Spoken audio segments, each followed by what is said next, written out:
the Confederacy, the war was absolutely about slavery. First, last, middle. To do is look at the ordinances of secession, the debates in the various state legislatures, private letters. They're all talking about slavery as the cornerstone of their civilization. The Confederate Constitution was very in terms of the role of slavery in its society. Number one, that it shall in fact be perpetual. And number two, if the nation expands, slavery goes with it. Looking back almost a century later, a Southern writer noted, only at the moment when Lee handed Grant his seaborn. One of the things that's often forgotten is that many white Southerners did not want to fight for the Confederacy, had never supported secession in the first place. But with the end of the war, it becomes possible to imagine a kind of unified Confederacy as it recedes.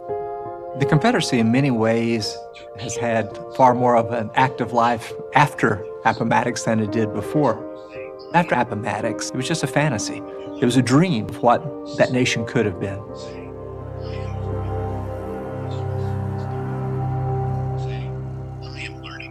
Some people coped with defeat by mythologizing slavery. Others tried to recreate it.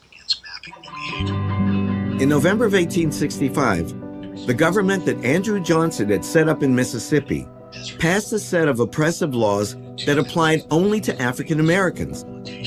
Soon, other Southern states followed suit. These laws became known as the Black Codes. The basic purpose of the Black Codes was to recognize that slavery has been abolished, but to make sure that there is as little change from slavery to freedom as possible. The key to the Black Codes was what they called vagrancy laws, things like that. Every adult Black person was required to sign a labor contract for the year with a white employer. If they didn't do that, they would be considered a vagrant, and they could be fined, and if they couldn't pay the fine, they could be auctioned off to someone who would pay the fine, and then they'd have to work off the fine for that person.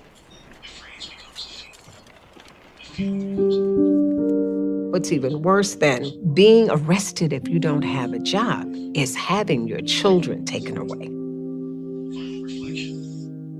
So your neighbor down the road can go to the courts and say, John Jones, he can't take care of his children. He's indigent, but I'll take them, train them in farming methods. So